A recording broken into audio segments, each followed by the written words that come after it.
আসসালামু আলাইকুম। প্রিয় দর্শক, গত কদিন ধরে বাংলাদেশের রাজনীতির অঙ্গনে খুব গুরুত্বপূর্ণ আলোচনার বিষয় হচ্ছে বেগম খালেদা জিয়ার অসুস্থতা এবং তার চিকিৎসা, তার ভবিষ্যৎ এবং সেই সঙ্গে তার পুত্র বিএনপির ভারপ্রাপ্ত চেয়ারপারসন জনাব তারেক রহমানের দেশে ফিরে আসা না আসা এগুলো নিয়ে। কিন্তু এইগুলি যে আলোচনার বিষয়, এটা অন্য সময় হলেও আলোচনা হতো, কিন্তু এখন একটু বেশি হচ্ছে এই কারণে এই আলোচনাগুলোর এই যে বিষয়গুলো, ঘটনাগুলো, এগুলোর উপর অনেক কিছু নির্ভর করছে আগামী নির্বাচন, নির্ভর করছে আগামী নির্বাচনের ফলাফল। এবং এই ফলাফলের এই জায়গাটাতে এসেই আমি বিএনপির রাজনীতির কিছু বিষয় নিয়ে একটু কথা বলতে চাই। আমি না আসলে বিএনপির রাজনীতিটা ভালো বুঝি না এই কারণে বিএনপির রাজনীতির পেছনে আসলে কারা আছেন, তাদের প্রজ্ঞা, তাদের মেধা, তাদের আপনার বাস্তবসম্মত যে সিদ্ধান্তগুলো, এগুলো কতটুকু কার্যকর হচ্ছে এটা আমার কাছে ক্লিয়ার না। আমি কয়েকটা কথা বলি আপনাদেরকে। প্রথমত হলো, আপনারা নিশ্চয়ই দেখেছেন, এর মধ্যে জেনেছেনও যে জনাব তারেক রহমানের নাম ভোটার তালিকায় নাই। এখন যদি ওনার নাম ভোটার তালিকায় না থাকে, উনি নির্বাচন কিভাবে করবেন? কিন্তু ওনার নাম কিন্তু প্রাথমিকভাবে নির্বাচনের একটা এলাকায় ঘোষণা করা হয়েছে, উনি বগুড়া এক জায়গা থেকে দাঁড়াবেন, ওনার পিতার যে জন্মভূমি সেখান থেকে উনি দাঁড়াবেন, এটা মোটামুটি ঘোষিত, সবাই জানেন। উনি কিভাবে দাঁড়াবেন? উনি তো ভোটারই না। তো যে লোকটা ভোটার না, তার নামটা কেন এখানে প্রচার করা হলো, কেন এখানে দেখানো হলো, কেন? এরই মধ্যে আমাদের কিন্তু চূড়ান্ত ভোটার তালিকা প্রকাশ করা হয়ে গেছে। এখন হয়তো আপনি বলবেন, না ওনারটা বিশেষ বিবেচনায় ভোটার পরে করা হবে। হ্যাঁ, করা হবে, আমি মেনে নিতে রাজি আছি। তারেক রহমান বলে কথা, উনি যে কোনো সময় চাইলেই ভোটার হতে পারবেন, হয়তো দেশের বৃহত্তম দলের লোক হিসেবে, দলের প্রধান হিসেবে ভোটার হবেন। কিন্তু আমার প্রশ্ন হলো, আপনি কেন এই বিশেষ সুযোগটা নেবেন? আপনি যদি আগে ভোটার হতেন, কোনো সমস্যা হতো? আপনি কি ভোটার হতে পারতেন না এর মধ্যে? এই যে গত একটা বছর গেল, এবং বিদেশেও ভোটার হওয়া যায়। আপনি দূতাবাসে যে, লন্ডনে যে আপনি ভোটার হতে পারতেন।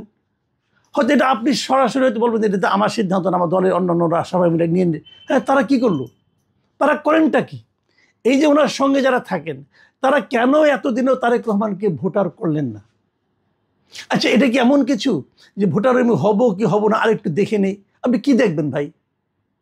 প্রথম কথা হলো, আপনি যদি বাংলাদেশের রাজনীতিতে ভোট করতে চান, আপনি যদি নির্বাচন করতে চান, আপনি যদি নির্বাচনে বিজয়ী হতে চান, আপনি যদি একটা বিজয়ী দলের প্রধান হিসাবে আপনি সংসদে ভূমিকা রাখতে চান, অথবা আপনি যদি বৃহত্তম বিজয়ী দলের প্রধান হন, তাহলে আপনি প্রধানমন্ত্রী হওয়ার আপনাকে চান্স আছে। যদি সেটা হতে চান, এই সব কিছুর মূলে হলো আপনার ভোটার হওয়া।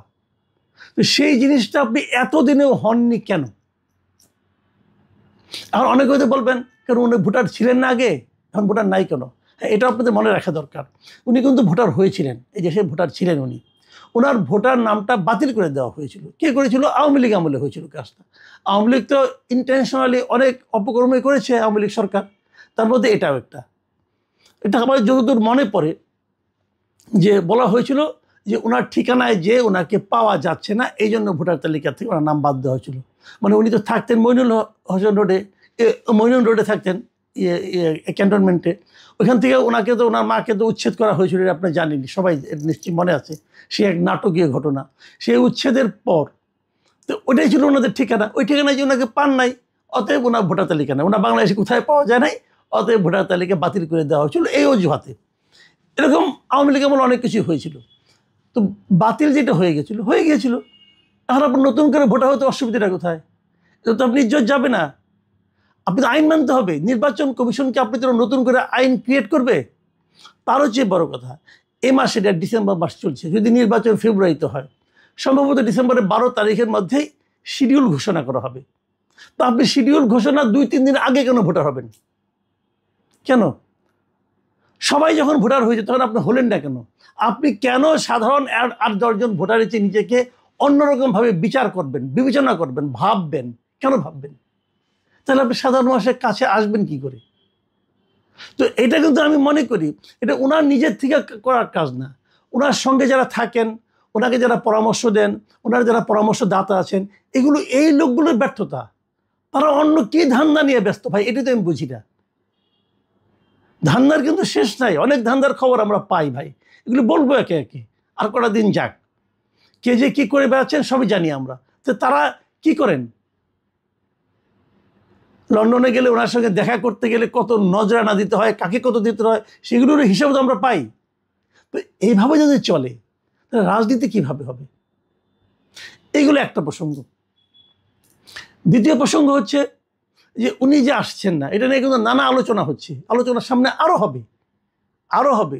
কিন্তু একটা কথা ভাবুন আপনারা, যে ওনার মা মৃত্যু শয্যায়, এই সময় উনি আসছেন না। আমাদের দেশে কি হয় দেখবেন, অনেক সময় বিদেশে থাকে, তারপরে শুনে দেশে তার মা অসুস্থ, বাবা অসুস্থ, মৃত্যু শয্যায়, অত বড় লোকও না, কিন্তু তারপরে কিন্তু তাড়াহুড়া কিন্তু চলে আসে।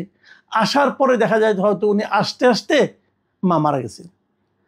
আত্মীয় স্বজন সবাই বলে যে মাটা তোকে চোখের দেখা দেখতে পারলো না, বলে। কিন্তু সে নানাভাবে নানা অজুহাত দেয়, নানা কারণ দেখায়, আমি আসতে আসতে ট্রেন অনেক লম্বা পথ, আসতে 1.5 দিন লাগে, 2 দিন লাগে, এগুলো বলে।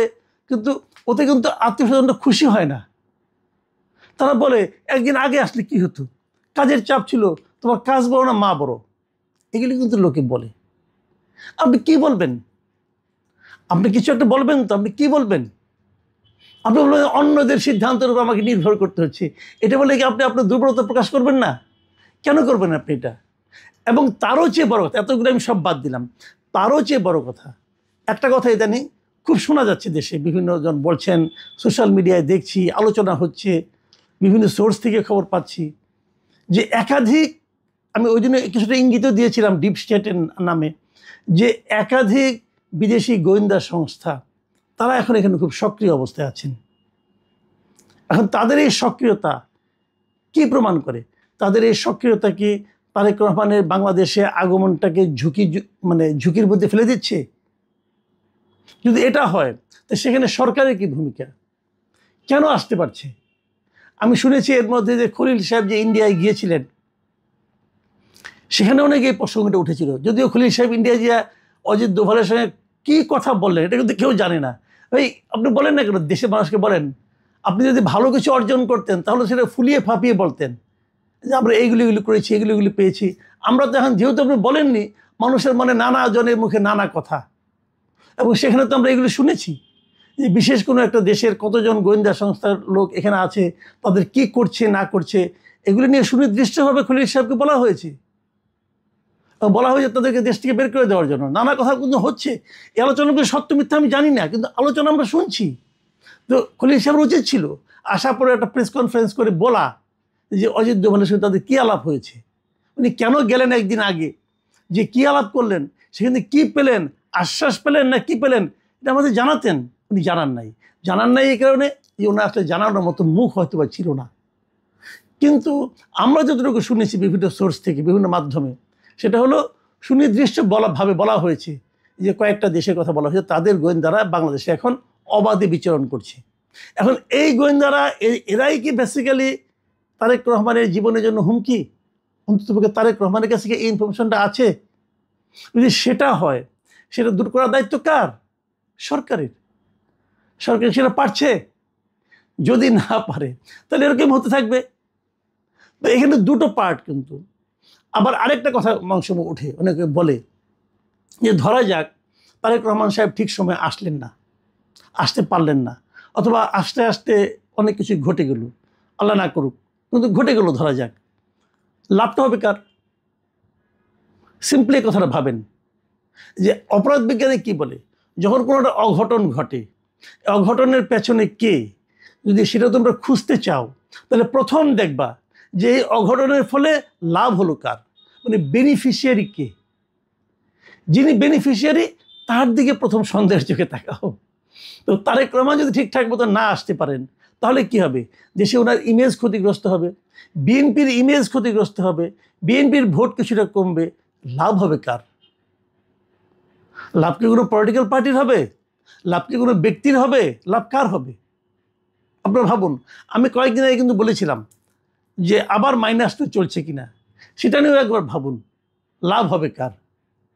সেই -2 প্রজেক্ট ওটা কি আরো দৃঢ় হবে? এরকম নানা আলোচনা এখন হচ্ছে। হয়তো আলোচনা কিছুই হতো না যদি উনি চলে আসতেন, উনি অবস্থান নিতেন, অনেক কিছু হয়তো হতো না, অথবা অনেক কিছু হতো। কিন্তু এখন যেটা হয়েছে যে অনিশ্চয়তার কারণে, স্পষ্ট করে কিছু না বলার কারণে, স্পষ্ট করে কিছু না ঘটার কারণে আমাদের মতো সাধারণ মানুষ যারা আছেন তাদের মধ্যে নানা রকমের সন্দেহ, নানা রকমের চিন্তা ঘুরপাক খাচ্ছে। এবং এই চিন্তাগুলো সাধারণ মানুষের মধ্যে আলোচনা হচ্ছে। এই আলোচনাগুলো যতদিন দূর না হবে ততদিন পর্যন্ত কিন্তু দেশে একটা স্বাভাবিক অবস্থা আসবে না। অনেকে বলতে শুনছি, অনেকে বলছেন নির্বাচন হবে না, এবং দায়িত্ব নিয়ে বলছেন নির্বাচন ফেব্রুয়ারিতে হবে না। এটাই আমাদের শুনতে হবে কেন? সরকার দৃঢ়ভাবে বলছে নির্বাচন হবে, ইলেকশন কমিশন শিডিউল ঘোষণা করছে নির্বাচন হবে। আমাকে বিএনপিরাও কেন বলছিলেন যে ভোটারের হওয়া যাবে, কোনো সমস্যা নেই, নির্বাচন তার ফেব্রুয়ারিতে হচ্ছে না। তো এই ধরনের কথা যদি আমাদের শুনতে হয় সেটা তো ভালো কথা না।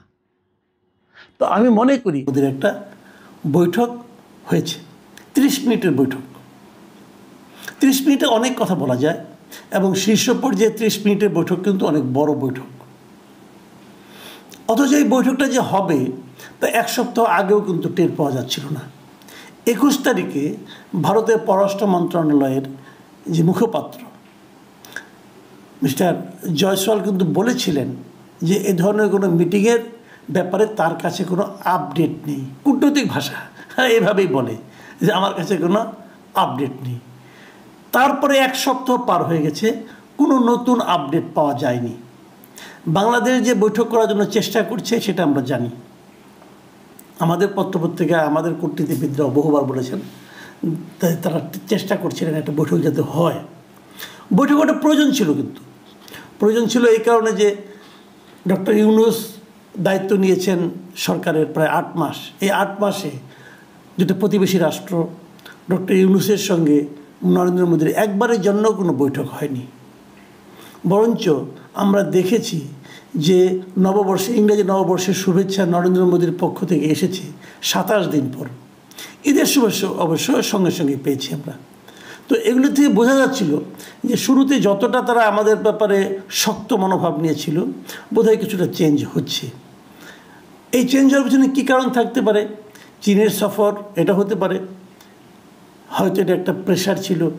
অথবা পাকিস্তানের প্রধানমন্ত্রী ডক্টর ইউনূসের সঙ্গে ফোনে আলাপ করেছেন, এটাও একটা প্রেশার হতে পারে।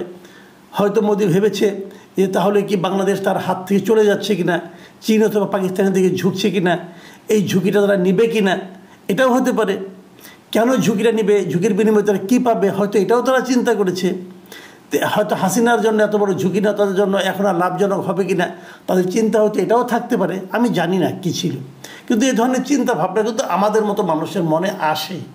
যে যেখানে গত 7 দিনে একটা কথাও হলো না। এমনকি আপনারা দেখবেন, নিশ্চয়ই যে ছবি দেখেছেন আপনারা, যে ব্যাংকক যাওয়ার পর 3 তারিখে মানে 3 এপ্রিল যখন নাকি নৈশভোজ হয়, সেখানে মোদি এবং ডক্টর ইউনূস কিন্তু পাশাপাশি বসেছিলেন।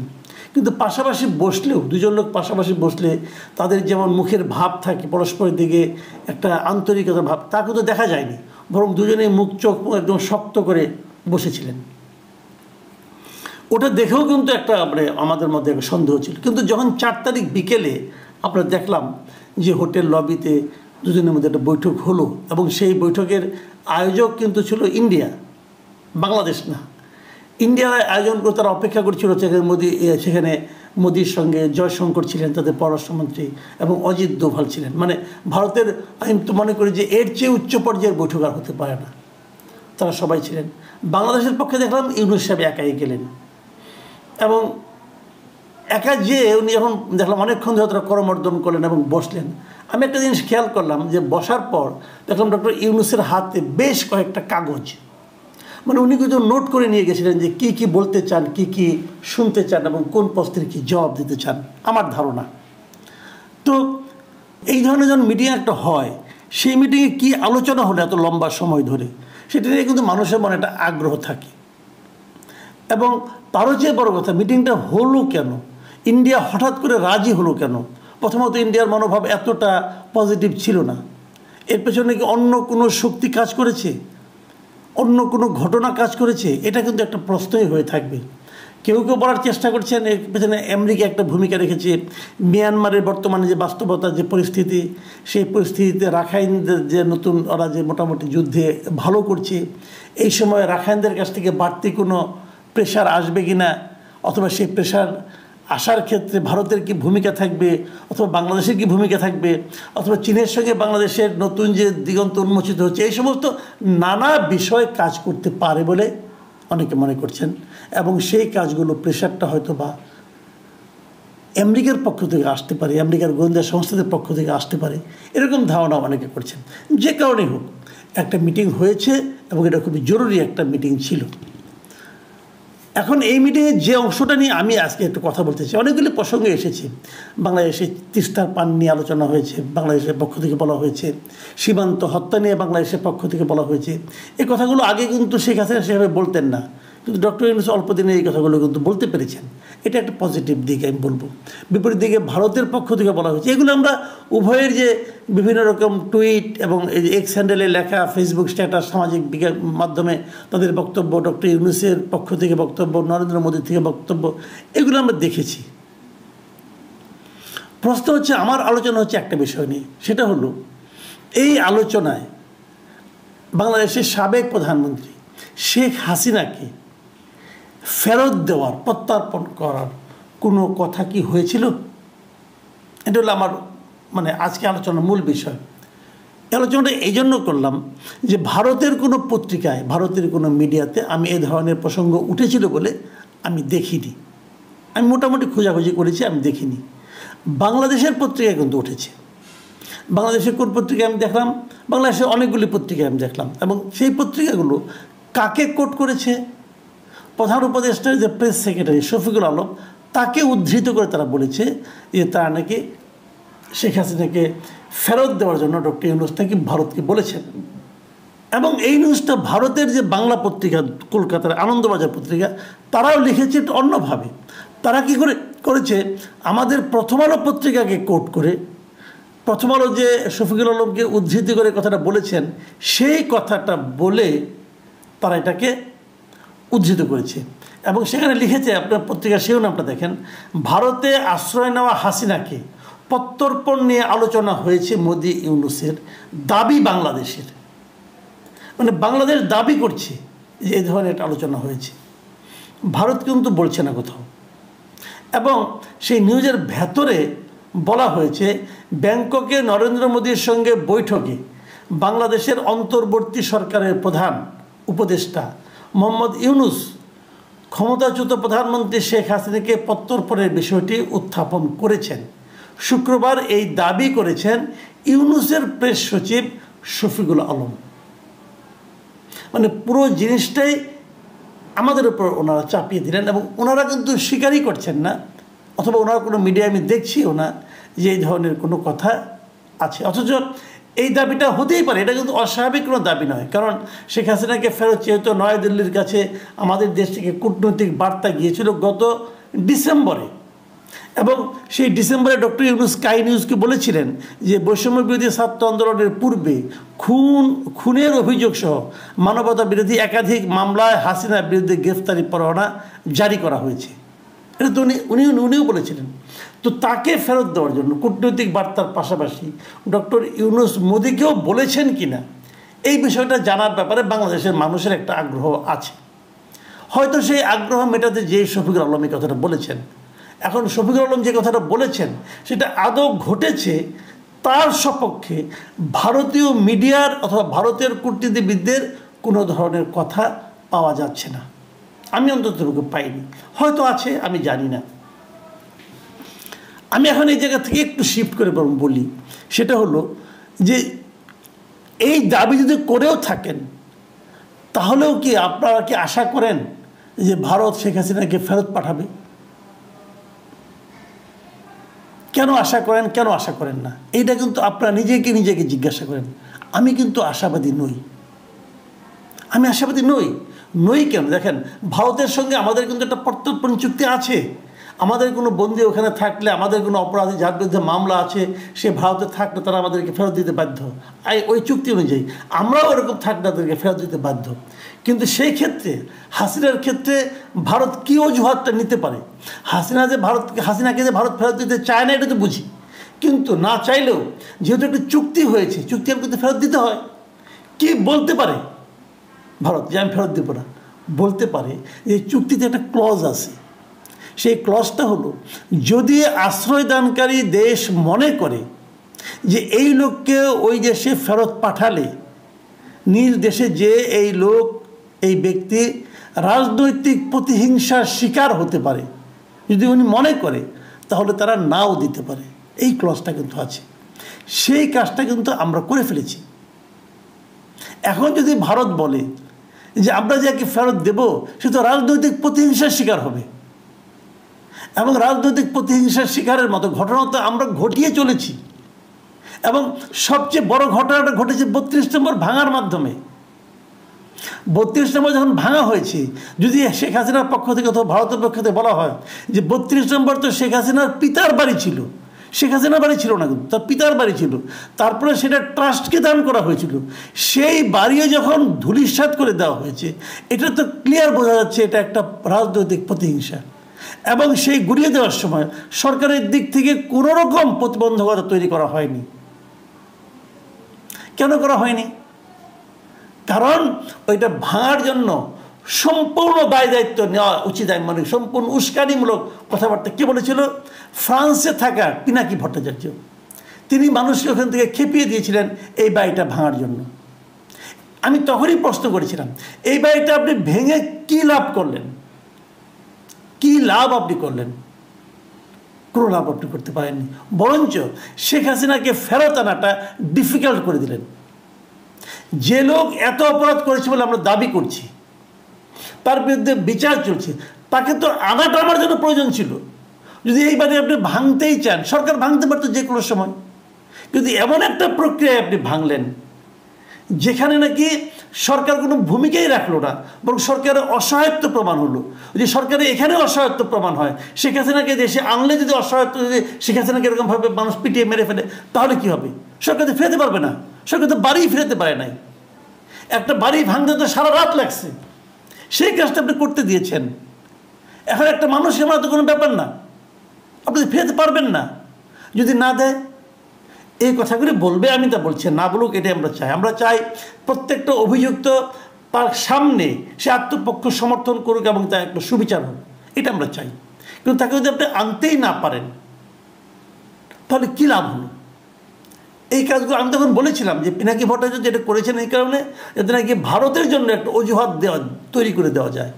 এটা তো উনি আবার আমার উপর খুব গোস্বা হয়েছেন, মামলা মোকদ্দমা অনেক কিছু করতে যাচ্ছেন আমার বিরুদ্ধে। আচ্ছা করুন, অসুবিধা নাই কোনো। কিন্তু আপনি পিনাকি ভট্টাচার্যকে আমি বলি, ভাই আপনি যেভাবে বলেন, আপনি এন্টি ভারতীয় কথাবার্তা যেভাবে বলেন, আপনি বুকে হাত দিয়ে একবার বলেন তো, আপনার এই কাজটা কি আলটিমেটলি ভারতের পক্ষে যায়নি? গিয়েছে তো, তাহলে লাভটা কী হলো? আপনি এতগুলি মানুষকে ক্ষিপ্ত করে দিলেন, উত্তেজনা তৈরি করলেন, হয়তো আপনার একটু সাময়িক আপনি মনে করেন আপনি বাহাদুরি দেখালেন যে আমি ফ্রান্স থেকেই ভেঙে ফেলেছি, কিন্তু লাভটা কী হলো ভাই? আপনি তো হাসিনাকে ফেরত আনার ক্ষেত্রে একটা প্রতিবন্ধকতা তৈরি করলেন। আন্তর্জাতিক আন্তর্জাতিক আইন কানুন, নিয়ম কানুন, ওটা তো আপনার এই ইমোশনাল কথাবার্তা শুনে তো ভাই তারা সিদ্ধান্ত নেবে না। কী লাভ করলেন আপনি বলেন? আমি আপনাকে শ্রদ্ধা করি, আপনি প্রচুর পড়াশোনা করা লোক, জ্ঞানী লোক, এটা শ্রদ্ধাই করি আপনাকে, কিন্তু এই কাজটা আপনি কী করলেন ভাই বলেন? কালকে রাতে বিএনপি বলেছে যে শিগগিরই তারেক রহমান দেশে ফিরবে, কালকে রাতে। আর আজকে দিনের বেলা পররাষ্ট্র উপদেষ্টা তৌহিদ হোসেন বলছেন তারেক রহমান এখনো ট্রাভেল পাস চাননি, তিনি চাইলেই তাকে দেওয়া হবে, কোনো সমস্যা নেই। তাহলে বোঝা যাচ্ছে যে দল যেভাবে শিগগিরই বলতে আসলে তারও আবার টাইম লিমিট নাই, এটা কালকে নাকি পরশু, সেটা একটা মানে একটা ফেক একটা টার্ম বা ভেগ টার্ম আছে, গ্যাপ আছে কথায়। তার মানে দল এখন আসলে সঠিকভাবে জানে না।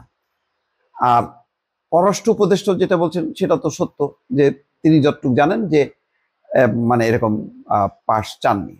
আবার এমনও হতে পারে যে তারেক রহমানের দেশে ফেরার বিষয়টি একটু চাপানো আছে, যাতে তিনি মানে নির্বিঘ্নে ফিরতে পারেন। কারণ এখন হইচই করে ফেরার মতন অবস্থা নেই যে তিনি আসবেন, এয়ারপোর্টে হাজার হাজার লক্ষ লক্ষ জনতা যাবে, সেটা এই পরিস্থিতি না। যেহেতু তারেক রহমানের মা বিএনপির চেয়ারপারসন বেগম খালেদা জিয়ার জীবন সংকটের মধ্যে আছে, সুতরাং তিনি অনেক নিরাপত্তা বলয় মধ্য দিয়ে সবাইকে একটু আড়ালে রেখেই নিরাপত্তার স্বার্থে, খালেদা জিয়ার স্বার্থে এবং তারেক রহমানের নিজের স্বার্থে তিনি হয়তো অ্যাভয়েড করে আসতে পারেন, হঠাৎ করে হয়তো দেশে তিনি চলে আসতে পারেন। আপনাদেরকে একটা বিষয় বলি, সেটা ধরেন তারেক রহমান যদি নাই আসে, তার মায়ের এরকম পরিস্থিতির মধ্যে যদি নাই আসে, তাহলে বোঝা যাচ্ছে যে তফসিল ঘোষণার পর বা নির্বাচনের সময় হয়তো তিনি আসতে পারবেন না। আমি যেটা আপনাদের কাছে জানতে চাই যে তারেক রহমান ছাড়া বেগম খালেদা জিয়ারকে তো আর আশাই করা যায় না। তিনি যদি ফিরেও আসেন তাহলে তার শারীরিক অবস্থা এমন হবে না যে তিনি মুভ করতে পারবেন, তিনি কথা বলতে পারবেন, অর্থাৎ নির্বাচনী কাজ করতে পারবেন। তাহলে বেগম খালেদা জিয়াকে মাইনাস করে চিন্তা করেন, মাইনাস করলে কে থাকে? তারেক রহমান। কিন্তু তারেক রহমান সশরীরে আসতে পারলেন না। তিনি আগের মতন ওই যে জুমে সবার সাথে কানেক্ট করলেন, জেলায় জেলায়, জনসভায় জনসভায়। এতে কি মানে যেই অভাবটা, তারেক রহমানের অভাবটা সবাই ফিল করছে, সেটা কি মিটবে? বা এভাবে কি প্রচার প্রচারণা করে বিএনপি ভালো করতে পারবে? কারণ বিএনপিকে তো এখন কম্পিটিশন করতে হচ্ছে, এমন তো না যে মানে মাঠটা একদম অবারিত, সুতরাং নির্বাচনটা হলেই বিএনপি চলে আসবে, বিষয়টা কি তেমনটা না। কারণ জামাত অনেক কৌশলে খেলছে। এমনও হবে জামাত তো নিজের দলকে জেতানোর চেষ্টাও করবে। জামাত এমনও চেষ্টা করতে পারে যে বিএনপি সমর্থিত যে প্রার্থী তাকে হয়তো সমর্থন দিয়ে দিতে পারে, যদি দেখে যে না, এখানে তার দল জেতার সম্ভাবনা নাই। মোট কথা, যত বেশি বিএনপির আসন কমবে জামাতের তত বেশি জামাত লাভবান হবে। মানে কৌশলটা খুব পরিষ্কার। ফলে জামাত অনেককেই বলবে যে তোমরা দাঁড়াও, আমরা সাপোর্ট দেব। এবং বিএনপির যারা এখন মনোনয়ন প্রত্যাশী, তারা যদি ফাইনালি মনোনয়ন না পায়, তারা স্বতন্ত্রভাবে দাঁড়িয়ে যাবে। এখন তারেক রহমান যদি দেশে চলে আসে, তাহলে অনেক বিদ্রোহী প্রার্থী বা স্বতন্ত্র প্রার্থী তারা বলবে যে না, আমরা দলের প্রতি আস্থাশীল, তারেক রহমানের কাছে কথা দিয়েছি, আমরা নির্বাচন করব না। কিন্তু দূরে থাকলে কতটা নিয়ন্ত্রণ করা সম্ভব হবে, এটা নিয়ে কিন্তু একটা সংশয় আছে। তো এখন যেটা বিষয়, তার বেগম খালেদা জিয়া নেই, তারেক রহমানও নেই, এই অবস্থায় বিএনপি কতটা ভালো করতে পারবে? বিএনপি কি বিপর্যয়ের মধ্যে পড়বে? বিএনপি কি নানাভাবে মানে নানা গ্রুপে বিভক্ত হয়ে যাবে? দল কি মানে তারেক রহমান ছাড়া দল কি ঐক্যবদ্ধ থাকতে পারবে? গত 15টা বছর কিন্তু আন্দোলনে সংগ্রামে ছিল দল, যেভাবেই হোক না কেন। সেটা নিয়ে হয়তো সমালোচনা করা যেতে পারে যে দলের পারফরমেন্স যদি আরো ভালো হতো তাহলে এই গণঅভ্যুত্থানটা বিএনপির নেতৃত্বে হইতে পারত, সেটা নিয়ে বিতর্ক করা যেতে পারে। কিন্তু আন্দোলনের একটা পর্যায়ে আর নির্বাচন আর একটা পর্যায়ে। নির্বাচনটা হলো একদম নির্বাচন করে ক্ষমতায় যাওয়ার বিষয়, এটার কম্পিটিশনটা মানে আরো বেশি। আন্দোলন এটা মানে শেখ হাসিনার যে শাসনামল, তাতে কেউ মনে করেনি কখনো যে বিএনপি একাই আন্দোলন করে গদি উল্টায় দিতে পারবে। কারণ বিএনপি, জামাত সহ সারা দেশের মানুষ আন্দোলন করেও কিন্তু হয়নি। তারপরে হয়তো এমন একটা সময় হয়েছে, ঠিক ওইটাই হয়তো মানে জাস্ট দেশলাইতে মানে ম্যাচটা ঠুকলো আর জ্বলে উঠলো। হয়তো সেই সময়টা বিএনপি জামাত মিলে কখনো পায়নি, যেই সময়টা পেয়েছে ছাত্ররা। এবং ছাত্রদের পেছনে কিন্তু ছিল এই জামাত বিএনপি, এটা অস্বীকার করার উপায় নেই। যে শুধু ছাত্ররা করলো আর জনতা সাড়া দিল, বিষয়টা তেমন হয়নি। রাজনৈতিক শক্তিগুলো এখানে মার্চ করেছে, এটা সবাই জানে। এটা যারা খুব কাছ থেকে এই আন্দোলনটা দেখেছে তারা সবাই বলবে। এখন বলেন, আন্দোলন তো গেল, এখন তো ক্ষমতা, নির্বাচন। এই নির্বাচন বা ক্ষমতাটা তারেক রহমান ছাড়া কি সম্ভব? আমি যদি এই প্রশ্নটা বিএনপি নেতা কর্মীদের কাছে জিজ্ঞাসা করি, তাহলে আমার ধারণা 100 জনের মধ্যে 99 জনই বলবে অসম্ভব, এবং এটা মহা বিপর্যয় হবে। তারেক রহমান ছাড়া এই নির্বাচনী বৈতরণী পার হওয়া কোনোভাবেই সম্ভব না। তাহলে বিষয়টা কি দাঁড়াচ্ছে? শুধু মায়ের আজকে স্বাস্থ্য সংকটের কারণে না, এমনিতেই কথা ছিল যে নভেম্বরের শেষের দিকে, বলা হচ্ছে যে ডিসেম্বরের ফার্স্ট উইকে তফসিল ঘোষণার ঠিক আগ মুহূর্তে, তফসিল ঘোষণার পরপর। এখন তফসিলের যেটা বোঝা যাচ্ছে, যেটা নির্বাচন কমিশন বলেছে, যে ডিসেম্বরের দ্বিতীয় সপ্তাহে। তো ডিসেম্বরের দ্বিতীয় সপ্তাহ বলতে ডিসেম্বরের 7 তারিখ থেকে 15 তারিখের মধ্যে। তাহলে কি 7 তারিখ থেকে 15 তারিখের মধ্যে ওই সময় আসবেন, নাকি কখন আসবেন কেউ জানে না। বিএনপি বলছে শিগগিরই আসবে, আর পররাষ্ট্র উপদেষ্টা বলছেন ট্রাভেল পাস এখনো তিনি আনেননি। মোট কথা ট্রাভেল পাসে যেন আটকে গেছে তারেক রহমান, এবং আটকে গেছে বিএনপির নির্বাচনী একটা ভবিষ্যৎ। কারণ যেহেতু সবাই মনে করছে যে তারেক রহমান ছাড়া এই নির্বাচনী বৈতরণী পার হওয়া সম্ভব না, বিএনপিকে একটা কঠিন অবস্থার মধ্যে পড়তে হবে। তাহলে তারেক রহমানের উপস্থিতি একেবারেই অপরিহার্য হয়ে গেছে বিএনপির জন্য। হ্যাঁ, বিষয়টা যদি এমন হয় যে নির্বাচন বলা হচ্ছে, নির্বাচন আসলে হবে না, তাহলে ভিন্ন কথা। তাহলে তারেক রহমান যদি আরো পরে আসে বা আপাতত নাও আসে তাহলে হবে। কিন্তু যদি 12ই ফেব্রুয়ারি নির্বাচন, অর্থাৎ ফেব্রুয়ারির মানে রমজানের আগে যদি হয়, তাহলে রমজানের আগে সর্বশেষ তারিখ হচ্ছে 12ই ফেব্রুয়ারি। 12ই ফেব্রুয়ারি বা ফেব্রুয়ারির প্রথমার্ধে যদি নির্বাচনটা হইতে হয়, তাহলে তারেক রহমানের হাতে আর সময় নেই। হয় তাকে আসতেই হবে, নতুবা এখনই না আসার বিষয়টা পরিষ্কার করে দলকে বলতে হবে যে আপনারা যার যার অবস্থান থেকে ঝাঁপায় পড়েন, আমি দূরবর্তী অবস্থান থেকে আপনাদেরকে সাপোর্ট করব।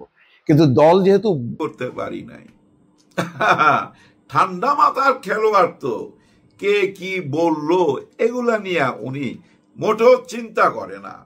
ওইসব ভাববার সময় কোথায় উনার হাতে বলেন?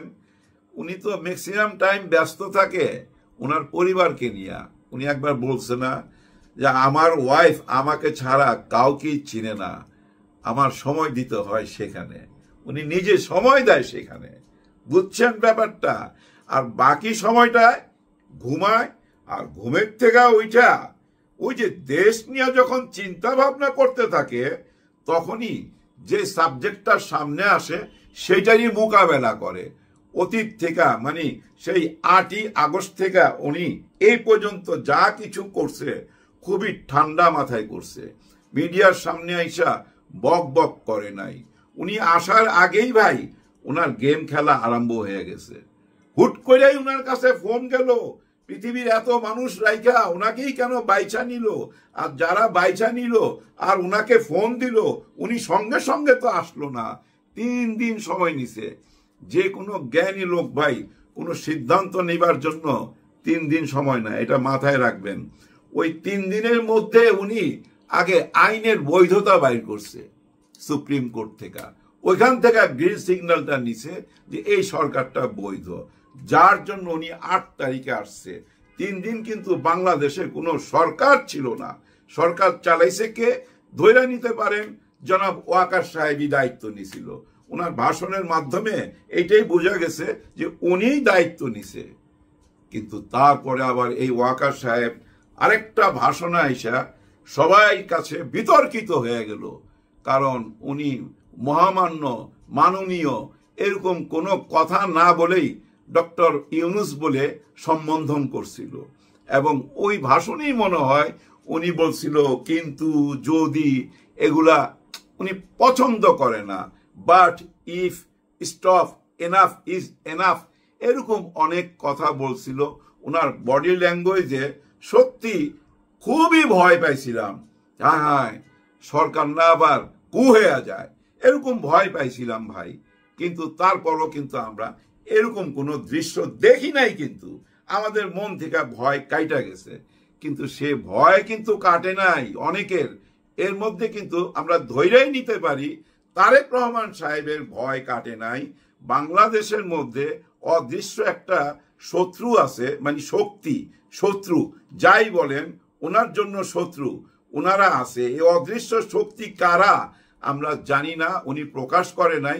তবে কিছুদিন আগে উনি একটা কথা বলছিল যেটা নিয়ে অনেক আলোচনা হয়েছিল। সেটা কি জানেন? মৌলবাদীর উত্থান হয়েছে এই দেশে।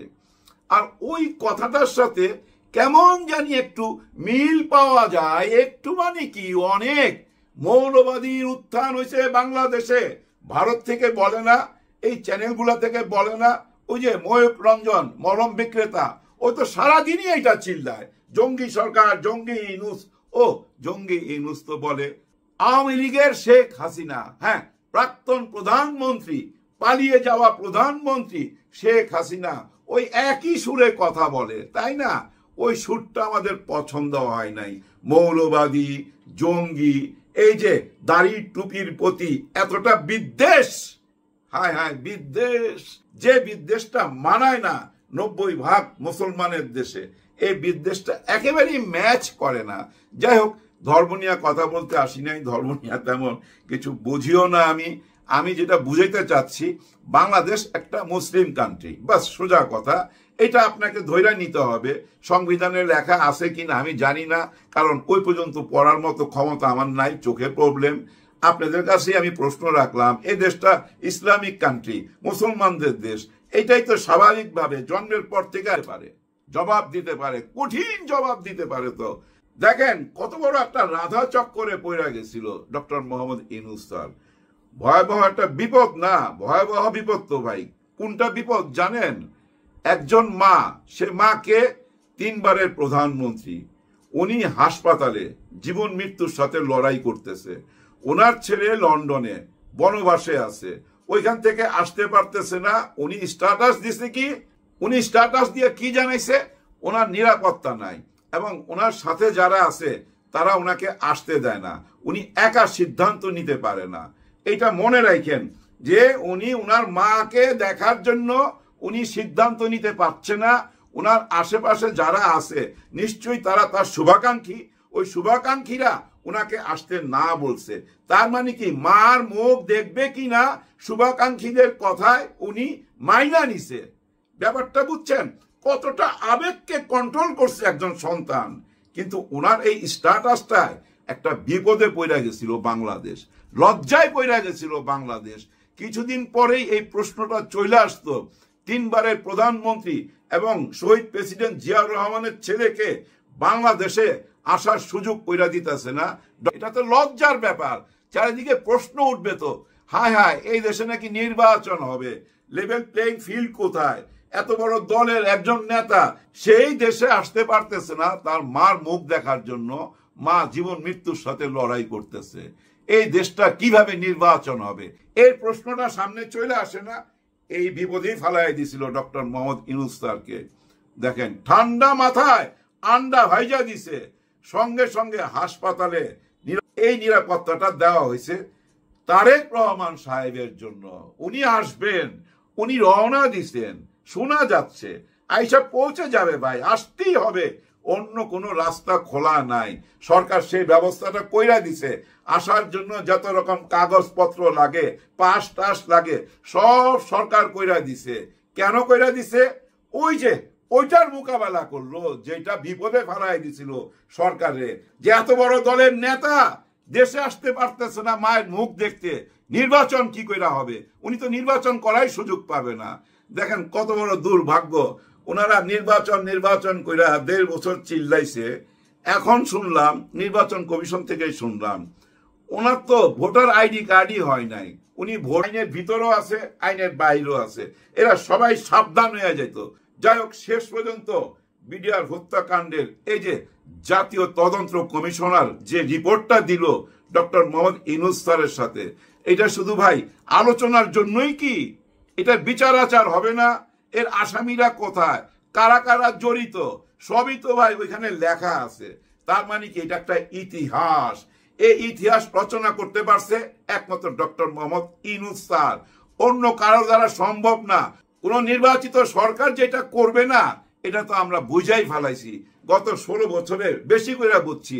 দেখেন শেখ হাসিনা ক্ষমতায় আসার ঠিক 25 দিন পর এই বিডিআর হত্যাকাণ্ড, টোটালটা প্রি প্ল্যান করা, এবং এর সাথে ভারত জড়িত।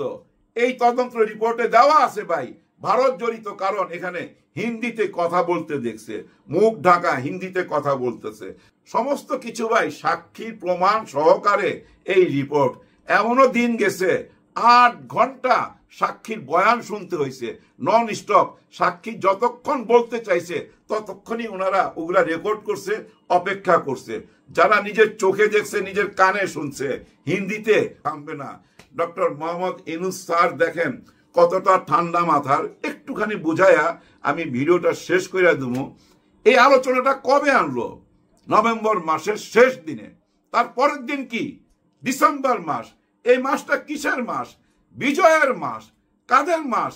স্বাধীনতা যুদ্ধের পক্ষে যারা যারা এই বাংলাদেশ স্বাধীন করছে, মানে মুক্তিযোদ্ধা, এই যে ফজলুর রহমান সাহেবের মাস, যে অ্যাডভোকেট ফজলুর রহমান সাহেব, উনাদের মাস তো এই মাসটা, তাই না? দেখেন ওই মাসেই এমন একটা রিপোর্ট নিয়ে আসলো পিলখানার, যারা 57 জন অফিসারকে পৃথিবী থেকে বিদায় করলো। এই যে 57 জন অফিসার শহীদ হইলো, এর মধ্যে ভাই অনেকেই তো মুক্তিযোদ্ধা। আর এই কিলটা কারা করাইলো? এই রিপোর্টে কি আছে? আওয়ামী লীগ 11-এর সময় পাকা করছিল, তার ইচ্ছা ছিল এখানে স্পিড বোট দিয়া পর্যটন ব্যবসা করবে, এরকম একটা ধারণা নিছিল তার ভাই, কিন্তু হয় নাই। এ আবার কিন্তু আলু খাওয়াও শিখাইছিল। চাউলের উপরে চাপ কমাইবার জন্য সোনারগাঁও হোটেলে একটা আলুর ফেস্টিভ্যাল করছিল। ওই ফেস্টিভ্যালে ওনার কাজটা উনি কইরা যাইতেছে, আগামীর কাজগুলো উনি এইভাবেই করবে। শাপলা হত্যাকাণ্ডের বিচারটা সামনে আসবে কিনা, ওনার একটা বক্তৃতার মধ্যে আমি শুনছিলাম এই শাপলা চত্বরের কথা। এই হত্যাকাণ্ডের বিচারও উনি করতে চায়। আসলে উনি বলছিল না আমি বড় প্যাকেজ একটা করতে চাই আর ছোট প্যাকেজ, কোনটা চান? কেউ কিছু উত্তর দিতে পারে নাই। উনার মতো করে উনি একটা প্যাকেজ বানিয়ে নিছে, আর ওই প্যাকেজটা এত ঠান্ডা মাথায় উনি চালায় যাইতেছে যে কে উনাকে মহোদয় কইলো, কে মাননীয় কইলো, কে ফুল স্টপ কইলো, কোনো কিছুই তোয়াক্কা করে নাই। বিদেশি চাপ তোয়াক্কা করে নাই। কাউকে গণার সময় তো নাই। উনি নাকি রাজনীতি বোঝে না। আরে উনি যদি কিছু না বুঝে, আপনারা বুঝেন ঘোড়ার ডিম।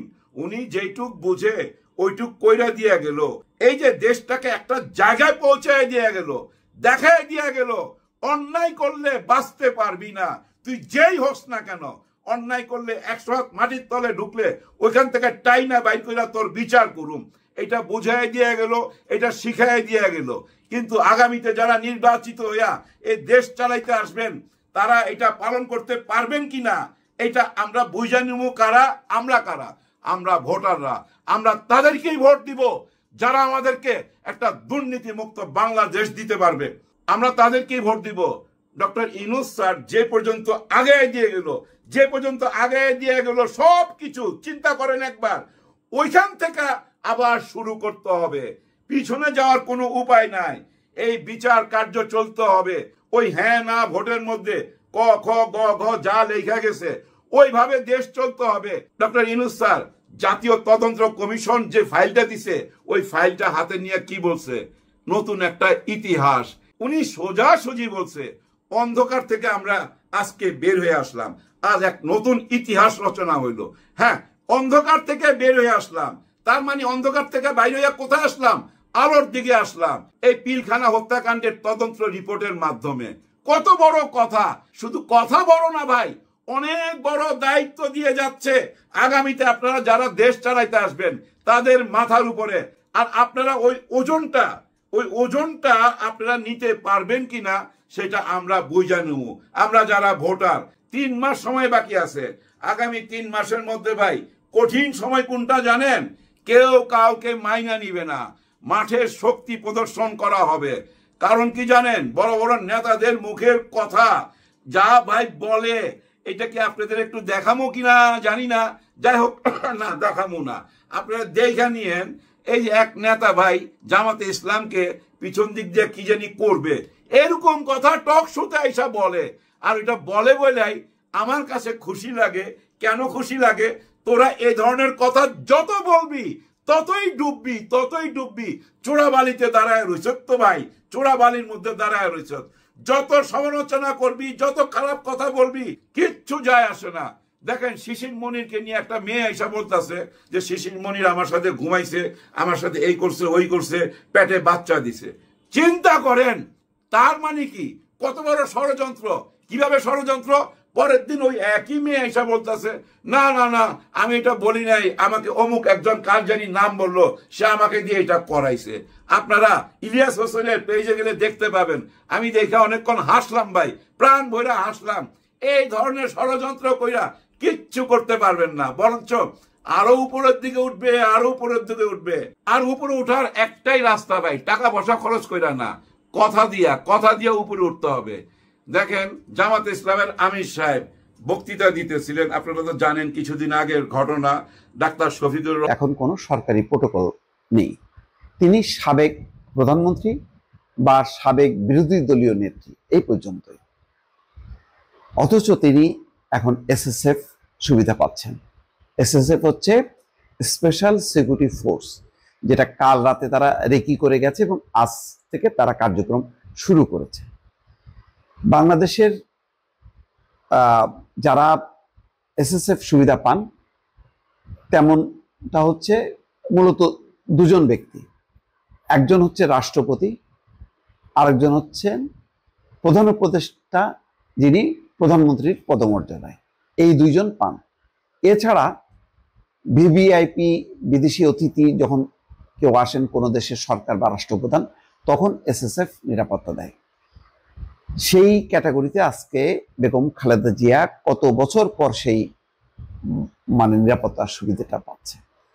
আজকে বলতে হয় যে শেখ হাসিনা কিন্তু এখনো জীবিত আছেন। তিনি দিল্লি থেকে নিশ্চয়ই দেখছেন যে যেই মানুষটাকে তিনি চরম অপমানিত করেছেন, চরমভাবে অবহেলা করেছেন, যার বাড়ি থেকে উচ্ছেদ করে দেওয়া হয়েছে, যিনি বলেছেন, যেই নেত্রী বলেছেন যে তিনি এক কাপড়ে বেরিয়ে আসতে বাধ্য হয়েছেন, শেখ হাসিনা তাকে বাড়ি থেকে উচ্ছেদ করেছে। শুধু বাড়ি থেকে উচ্ছেদ করেই ক্ষান্ত হননি, জেলে পর্যন্ত পুরেছেন। বলেছেন যে খালেদা জিয়া এতিমের টাকা মেরে দিয়েছে। তিনি বলেছেন যে প্রতিদিন তো শুনি মরে মরে, মরে তো না, বয়স তো কম হলো না। মনে আছে লন্ডনে তার দম্ভক্তি? আজকে কোথায় শেখ হাসিনা? আজকে সেই শেখ হাসিনা দিল্লিতে আছে, নীরবে নিভৃতে। মোদি সরকার বা ভারত সরকারের দয়ায় তাকে বেঁচে থাকতে হয়েছে। বাংলাদেশের মানুষ তাকে তাড়িয়ে দিয়েছে, তিনি পালিয়ে গেছেন। তিনি পালিয়ে দিল্লিতেও তিনি ঘোরাফেরা করেন না। দিল্লিতে একটা নিরাপত্তা জোনে তাকে নেহায় দয়া করে রেখেছে। আজকেই যদি মোদি সরকার শেখ হাসিনাকে বাংলাদেশে পাঠায়, তাহলে তার ফাঁসির কার্যক্রম শুরু হবে, যেহেতু তিনি মৃত্যুদণ্ড পেয়েছেন। এসএসএফ তো দূরের কথা, শেখ হাসিনা পুলিশের নিরাপত্তা পর্যন্ত প্রত্যাহার করেছে। যে পুলিশ ছিল, সেই পুলিশ ছিল তাকে গার্ড দেওয়ার জন্য, তাকে নিয়ন্ত্রণ করার জন্য, তার নিরাপত্তা নিশ্চিত করার জন্য না, যাতে খালেদা যে কোথাও মুভ না করতে পারে, অর্থাৎ বাধা দেওয়ার জন্য, প্রোটেকশন দেওয়ার জন্য, বা তার চলাচল কোথায় সেটা জানার জন্য তার পুলিশের নিরাপত্তা ছিল। তার জীবনের নিরাপত্তার জন্য শেখ হাসিনা কিছু করেননি। কি দুর্ভাগ্য! আজকে দেখেন শেখ হাসিনা তার জীবনের শেষ সময় কোথায় আছে, কি তার মর্যাদা। আর বেগম খালেদা জিয়া, তিনি এখনো তো জীবিত আছেন, হ্যাঁ, জীবন সংকটে আছেন।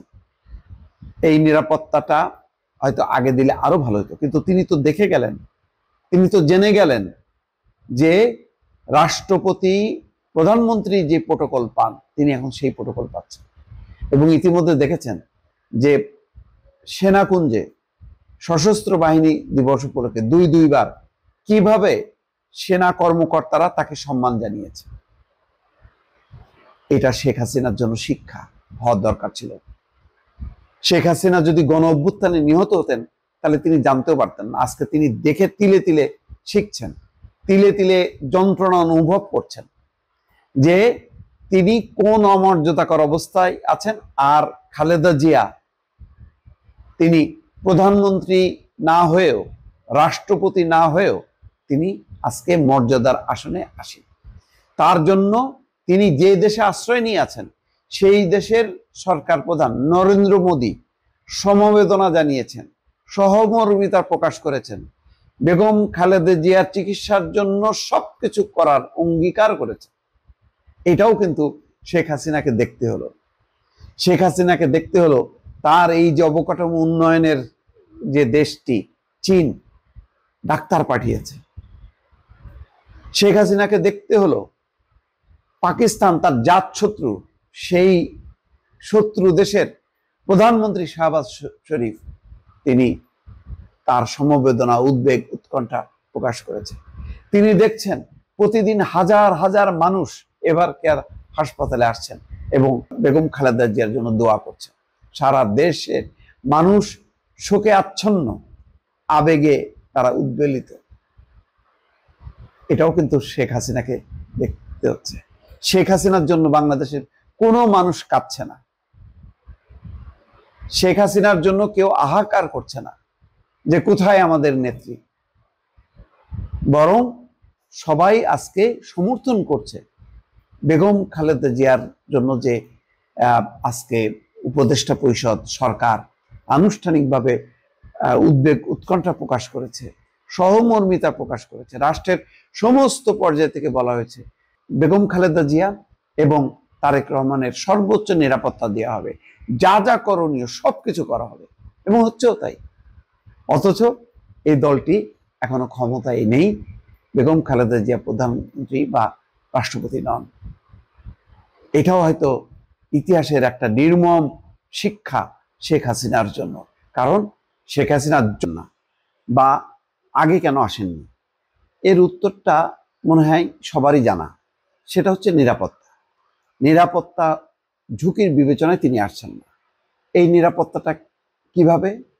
এই নিরাপত্তাটা আভ্যন্তরীণভাবে, এই নিরাপত্তাটা আন্তর্জাতিকভাবে। এটি তারেক রহমান কখনো খোলাসা করে বলেনি, বিএনপিও বলেনি, কিন্তু বিশ্লেষকদের ধারণা যে আভ্যন্তরীণ এবং আন্তর্জাতিকভাবে তারেক রহমান টার্গেটেড একজন পার্সন। নানা কারণে তার রাজনৈতিক জীবনের একটি লম্বা অধ্যায় আছে। সেই অধ্যায়ে আভ্যন্তরীণভাবে কেউ কেউ ক্ষুব্ধ আছেন। তারা মনে করেন যে তারেক রহমান আসলে তারা তাদের মানে একটি পরিস্থিতি তৈরি হবে যেখানে তারা নিরাপদ না, রাজনৈতিক ঝুঁকি আছে। তারেক রহমান যেহেতু একজন শুধু ব্যক্তি নন, একজন প্রতিষ্ঠান, সুতরাং তারেক রহমান যদি নিশ্চিহ্ন হয়ে যায় তাহলে রাজনৈতিক ফায়দা তুলবে অন্যরা। এটা মোটামুটি সবাই জানে যে বিএনপির, যেহেতু বেগম খালেদা জিয়া অনেক দিন থেকে অসুস্থ, সুতরাং বিএনপির প্রধান কাণ্ডারি হচ্ছে তারেক রহমান। সুতরাং তারেক রহমান ক্ষতিগ্রস্ত হওয়া মানে শুধু ব্যক্তিগতভাবে তিনি বা তার পরিবার না, দল ক্ষতিগ্রস্ত হওয়া। এবং এই মুহূর্তে সবাই যেটা বলছেন যে বাংলাদেশের একটা গণতান্ত্রিক প্রতিষ্ঠান, এত বড় প্রতিষ্ঠান, সেই প্রতিষ্ঠান যদি মানে কোনো রকমভাবে টার্গেটেড হয় তাহলে এটার একটা বড় ধরনের বিপর্যয় ঘটবে। সব মিলায়ে তারেক রহমানের একটা নিরাপত্তা ঝুঁকি আছে। কিন্তু আজকে স্বরাষ্ট্র উপদেষ্টার একটা বক্তব্যে খুব অবাক হলাম। তিনি বলছেন বাংলাদেশে কারো কোনো নিরাপত্তা ঝুঁকি নেই। এটা হইল যেভাবে দিনে দুপুরে একেবারে মানে গুলি করে কুপিয়ে মানুষ মারছে একাধিক জায়গায়। ঢাকায় 2-3টা ঘটনা ঘটেছে, খুলনায় ঘটেছে, চট্টগ্রামে ঘটেছে, বেপরোয়া সন্ত্রাসীরা এবং দুর্বৃত্তরা। এবং এই দুর্বৃত্তদেরকে তাৎক্ষণিকভাবে মোকাবেলা করে স্পটে তাদেরকে কাহিল করা বা তাদেরকে নিশ্চিহ্ন করা এটা সম্ভব হয়নি। যেটা আমেরিকার ক্ষেত্রে দেখি, যখনই কেউ বন্দুক বের করে সাথে সাথেই সে ফায়ার্ড হয়। কিন্তু বাংলাদেশে এমন ঘটনা ঘটেনি, এবং হয়তো পরে তারা গ্রেপ্তার হয়েছে, কিন্তু তারা তো ঘটনা ঘটায় ফেলছে। তো সুতরাং কিসের বলে জাহাঙ্গীর আলম চৌধুরী স্বরাষ্ট্র উপদেষ্টা বলছেন যে বাংলাদেশে কারো কোনো নিরাপত্তা ঝুঁকি নেই? এটা সম্ভব এই পরিস্থিতিতে? পুলিশের যে এলোমেলো অবস্থা সবাই জানে, এটা প্রতিষ্ঠিত। পরিসংখ্যান আসছে যে রাজধানীতে গত 1 বছরে কি পরিমাণ মারা গেছে, এবং সারা দেশের একটা পরিসংখ্যানই বলছে যে কোনোভাবেই বাংলাদেশের নিরাপত্তা মজবুত না এবং এটা নির্ভর করার মতন না। এবং এই কারণেই তো আজকে বেগম খালেদা জিয়ার যে নিরাপত্তাটা এসএসএফ কেন দেওয়া হলো, যে সর্বোচ্চ নিরাপত্তা নিশ্চিত করার ক্ষমতা আছে এসএসএফ এর। তারেক রহমানের ক্ষেত্রে কেন চিন্তা করা হচ্ছে এসএসএফ? এই কারণেই তো, যদি আমাদের পুলিশ, আমাদের প্রচলিত যে বাহিনী যদি এতটা নির্ভরযোগ্য হতো তাহলে তো আজকে এই পরিস্থিতি হতো না। তো এটা খুবই একটা অনেকটাই হাস্যকর হয়ে গেল, মানে যখন নাকি স্বরাষ্ট্র উপদেষ্টা বলছেন যে বাংলাদেশে কারো কোনো নিরাপত্তা ঝুঁকি নেই। এই কথাটা একেবারে আপনারা অপেক্ষা করছিলেন, সেটা হয়েছে। লন্ডনের সময় 9টা, আমাদের সময় দুপুর 2টা। এই সময়ে ডক্টর ইউনূস এবং তারেক রহমানের মধ্যে যে বৈঠকটা হওয়ার কথা ছিল সেটা ঠিক মতো শুরু হয়েছে এবং ঠিক 1.5 ঘন্টা পরে এই বৈঠকটা শেষ হয়েছে। 1.5 ঘন্টা লম্বা একটা বৈঠক এবং 1 to 1, মানে ডক্টর ইউনূস এবং তারেক রহমান তাদের দুজনের মধ্যে বৈঠক হয়েছে। তার আগে অবশ্য দুপক্ষের মধ্যে কিছু আলোচনা হয়েছে, বাট সেটা ইনসিগনিফিকেন্ট আমার কাছে। এই দুই নেতার কি আলাপ হলো সেটাই এই মুহূর্তে সবচেয়ে গুরুত্বপূর্ণ। এই বৈঠকটা নিয়ে আলোচনা হচ্ছিল এই কারণে যে এই মুহূর্তে যদি আমি সামনে নির্বাচনকে ধরি, তাহলে নির্বাচনে এই দুই পক্ষের মধ্যে একটা দ্বিমত ছিল। ডক্টর ইউনূস আগেই বলেছিলেন উনি নির্বাচন দিতে চান এপ্রিল মাসে আগামী বছরের, আর তারেক রহমান চাচ্ছিলেন এবছরেরই ডিসেম্বরের মধ্যে নির্বাচন দেওয়ার কথা বলেছিলেন। কাজে এই বিরোধটা দূর করা দরকার ছিল। আমি নিজেও এটা নিয়ে এর আগে একাধিক কন্টেন্ট করেছি এবং আমার যে প্রস্তাবটা ছিল সেটা হলো যে এটা নিয়ে যদি বিরোধ আরও সামনের দিকে চলতে থাকে সেটা ভালো কোনো ফল আনবে না। কাজে একটা সমঝোতামূলক ব্যবস্থা হওয়া উচিত এবং আমি ইঙ্গিতে এরকমই বলেছিলাম যে মাঝামাঝি একটা জায়গায় আসলে ভালো হয় দুই পক্ষের জন্যই, মানে বিএনপির জন্য এবং ডক্টর ইউনূসের জন্য। কারণ বিরোধটা আমাদের জাতির জন্য কোনো ভালো ফল বয়ে আনবে না। আর ব্যক্তিগতভাবে আমি আগে থেকেই বলেছিলাম যে আমি ডিসেম্বরের আগেই নির্বাচন করার পক্ষে। অক্টোবর হলে সবচেয়ে ভালো হয়, আর তা হলে বড় যে ডিসেম্বর। এটা আমি পার্সোনালি বলেছিলাম। কী কারণে বলেছিলাম, কী কারণে এই সময়টা আমি নির্ধারণ করেছিলাম সেটা আমি ব্যাখ্যা করেছিলাম। যাই হোক, সেটা অন্য ব্যাপার। ডক্টর ইউনূস কেন এপ্রিলেই নির্বাচন করতে চান এ বিষয়ে কোনো ব্যাখ্যা উনি কখনোই দেন নাই। এবার কি হলো, এই বৈঠকটা নাকি খুব, যতটুকু আমি দেখলাম, একটা যৌথ ব্রিফিং হয়েছে এবং সেই ব্রিফিংয়েও 2-3টা পয়েন্ট মাত্র তুলে ধরা হয়েছে এবং সেই ব্রিফিংয়েও এই কথাটাই বলা হয়েছে। এবং সে বরং আমি ব্রিফিংটা আপনাদের এই যৌথ ব্রিফিংটা পড়েই শোনাই কিছু কিছু জায়গায়। সেখানে কি বলা হয়েছে, কি বলা হয়নি সেগুলো আমি বলি। ওইখানে তারেক রহমান প্রধান উপদেষ্টার কাছে বলেছেন যে উনি প্রস্তাব দিয়েছেন যে আগামী বছরে রমজানের আগে নির্বাচনের আয়োজন করার জন্য। এবং উনি এটাও বলেছেন দলের চেয়ারপারসন বেগম খালেদা জিয়াও মনে করেন যে ওই সময় নির্বাচন হলে ভালো হয়, মানে রমজানের আগে। রমজান শুরু হবে আগামী বছরের ফেব্রুয়ারির 19-20 তারিখ, এরকম সময় আর কি, তার আগে নির্বাচন হতে হবে, এরকম কথা উনি বলেছেন। জবাবে প্রধান উপদেষ্টা কী বলেছেন, এই কথাগুলি একটু মন দিয়ে আপনারা শুনুন। তিনি বলেছেন, আমি হুবহু পড়ে শোনাচ্ছি, তিনি বলেছেন তিনি আগামী বছরের এপ্রিলের প্রথমার্ধের মধ্যে নির্বাচন অনুষ্ঠানের ঘোষণা দিয়েছেন। সকল প্রস্তুতি সম্পন্ন করা গেলে 2026 সালে রমজান শুরু হওয়ার আগের সপ্তাহেও নির্বাচন আয়োজন করা যেতে পারে। আমি এই লাইনটা আরেকবার পড়ি, আরেকবার মন দিয়ে শুনুন। সকল প্রস্তুতি সম্পন্ন করা গেলে, যদি সব ধরনের প্রস্তুতি সম্পন্ন করা যায়, শেষ করা যায়, তাহলে 2026 সালে রমজান শুরুর আগের সপ্তাহেও নির্বাচন আয়োজন করা যেতে পারে। নির্বাচন করা যাবে তা না, যেতে পারে। তারপরে উনি বলেছেন সেক্ষেত্রে সেই সময়ের মধ্যে সংস্কার ও বিচারের বিষয়ে পর্যাপ্ত অগ্রগতি অর্জন করা প্রয়োজন হবে। অনেকগুলি কিন্তু শব্দের মারপ্যাচ আছে, আমি আবারও বলি। কি করতে হবে, সেই সময়ের মধ্যে, মানে ওই নির্বাচনের আগের মধ্যে সংস্কার ও বিচারের বিষয়ে পর্যাপ্ত অগ্রগতি অর্জন করা প্রয়োজন হবে। মানে সংস্কারের বিষয়েও পর্যাপ্ত অগ্রগতি করতে হবে এবং বিচারের বিষয়েও পর্যাপ্ত অগ্রগতি অর্জন করতে হবে। আচ্ছা, বিচারটা কার উপর নির্ভর করছে? বিচারটা কে করছে? বিচারটা করছে একটা আদালত। তো আদালতের বিচার প্রক্রিয়ায় সময়সীমা নির্ধারণ করে দেওয়া কি যায়? যখন একটা বিচার শুরু হয় তখন সবচেয়ে প্রথম দেখার বিষয়টা কি? সবচেয়ে প্রথম দেখার বিষয়টা হলো সুবিচার। আদালতের প্রথম দেখার বিষয় হলো উনি সুবিচার করছেন কিনা। এখানে দুই পক্ষের আইনজীবী থাকেন, এখানে এই মামলাগুলিতে পাবলিক প্রসিকিউটররা থাকবেন। আর বিচারটা কার বিচার হবে? একজন ব্যক্তির বিচার, নাকি এক গ্রুপ অফ পিপুলের বিচার, নাকি একটা গোষ্ঠীর বিচার, নাকি একটা দলের বিচার? বিচার শব্দটা কিন্তু এখনো ক্লিয়ার না। আপনারা কার কার বিচার করবেন? তো সবগুলো বিচার আপনি 6 মাসের মধ্যে করে ফেলবেন? মানে পর্যাপ্ত অগ্রগতি সম্পন্ন করবেন আপনি? করতে পারেন, আমার কোনো আপত্তি নেই, হলে হতেও পারে, সবগুলোই হয়ে যাবে। সেক্ষেত্রে কি সুবিচার নিয়ে প্রশ্ন উঠতে পারে না? এই বিষয়গুলো কিন্তু অনেকগুলো শর্ত, অনেকগুলো পয়েন্ট কিন্তু এখানে আলোচনার জন্য থেকে যাবে ভাই। এটা কিন্তু খুব ক্লিয়ার অ্যান্ড সিম্পল না। এখন যদি অগ্রগতি সম্পন্ন না হয়, অর্জন না হয়, তাহলে কি তাহলে নির্বাচন ডিসেম্বরে আপনার ফেব্রুয়ারিতে হবে না, রমজানের আগে হবে না? এই বিষয়গুলো আসলে ক্লিয়ার না, আমার কাছে অস্পষ্ট মনে হয়েছে। তো সমস্যা নেই কেন? আমার কাছে যেটা অস্পষ্ট মনে হচ্ছে সেটাকে বিএনপি আবার ক্লিয়ার মনে করছে।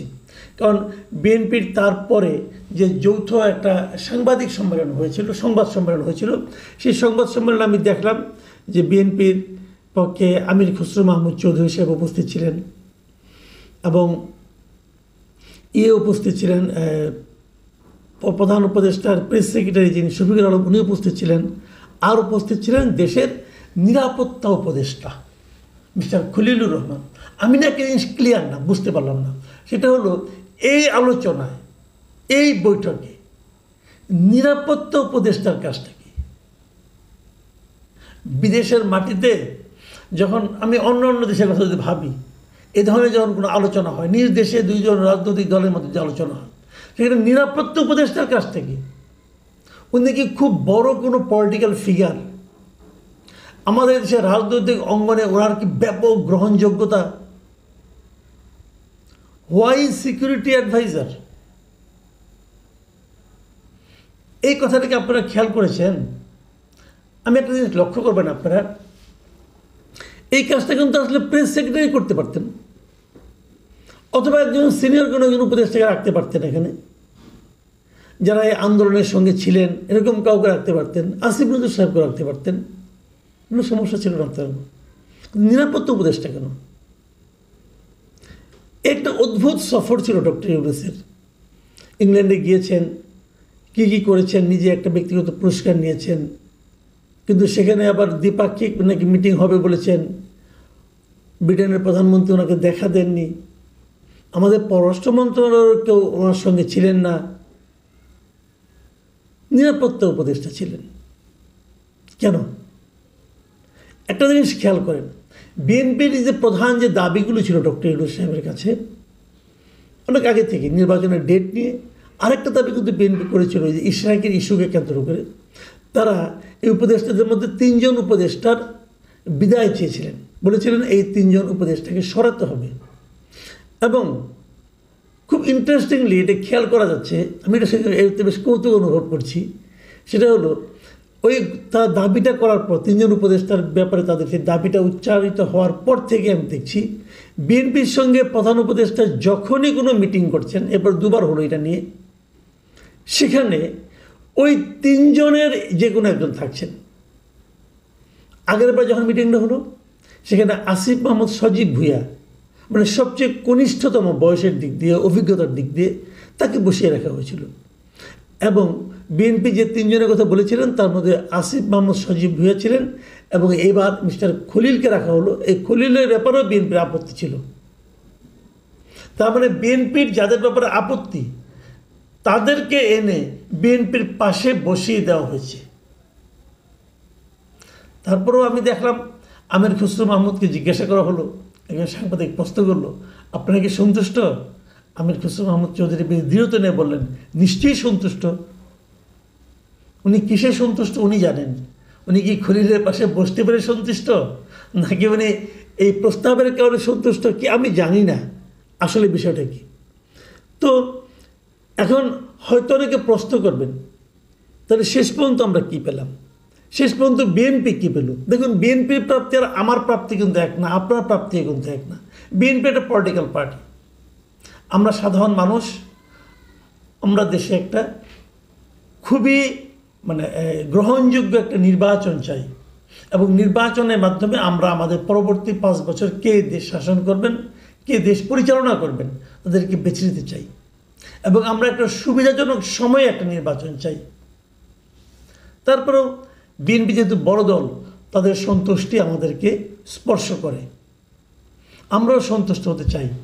আমরা চাই বিএনপির এই সন্তুষ্টি যেন নির্বাচন পর্যন্ত জীবিত থাকে।